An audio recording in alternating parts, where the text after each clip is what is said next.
العوافي عليكم يا حبايبي. هحكي لكم حكاية المثل بيقول ايه؟ يغرك رخصه وترمي نصه. ام جمال كانت مخلفة جمال واحمد، وكانت قاعدة ببيت كبير. جوزت جمال لفتحية، وكانت فتحية كل ما توديها تشتري لها من السوق شوية خضار، كانت تجيب لها الخضار غالي جدا، وكانت تقول لابنها جمال هي جاية عشان تخربنا، هي جاية على خرابنا، الناس بتجيب الحاجة كويسة وسعرها كويس، منين ما وديها السوق تجيب الحاجة غالية. وكمان فتحية كانت بتزعل من حماتها وتشكي لجوزها، تقول له كل ما اجيب لها حاجة مش عاجباها. والجمال يقول لأمه معلش، ويقول لمراته ما تزعليش.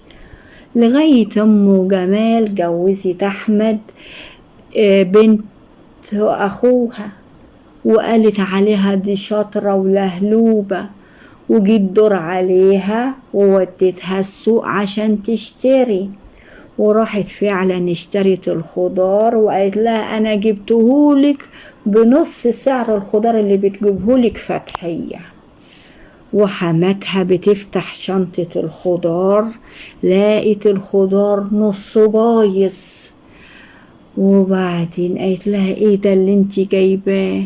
ده نص الخضار بايظ وخسارة فيه الفلوس. ففتحية بصت لهم كده وضحكت وقالت لهم يغرك رخصه وترمي نصه. يا ولادي يا حبايبي، أما نصيحة خالتي تونا ليكم، الإنسان ما يغركش رخص الحاجة، طالما رخصها قوي تبقى بايظة ومش نافعة وعايزة تترمي.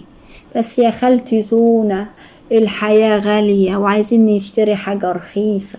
طب يا حبايبي اشتروا الحاجة تبقى رفيعة شوية، إذا كانت قوطة ولا بطاطس، لكن ما تبقاش بايظة. وان اضطريتوا تشتروا الحاجة اشتروا نص الكمية، يعني بدل ما تشتروا كيلو اشتروا نص كيلو وتبقى الحاجة كويسة. حتى تقدروا لو اشتريتوا طماطم كويسة نص كيلو تقدروا تقطعوا طماطم على جبنة او تعملوا سلطة. لكن لما تبقى بايظة حتى الطبيخ هيبقى ريحته مش حلوة، وكمان انتوا تعيوا من الحاجة البايظة. محدش يشتري حاجة رخيصة جدا تعرفوا ان هي مش صالحة للأكل نهائي.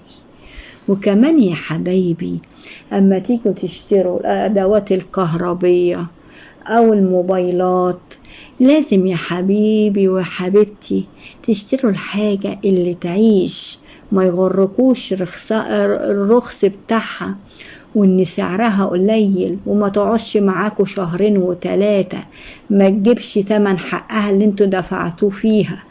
طب يا خالتي تونا الحاجة كويسة الماركة غالية، مش لازم نجيب كله مرة واحدة، ونجيب الحاجة حاجة بالقسط هتهون عليكم، او تعملوا جمعية وتشتروا الحاجة، وما تجيبوش حاجة وتخسر بعد شهرين وتلاتة وتزعلوا على الفلوس اللي انتوا دفعتوها. والوقت صعب يا حبايبي. وان عجبكم الفيديو بتاعنا ما تنسوناش في اللايك والشير، وتمسوا بالخير يا حبايبي.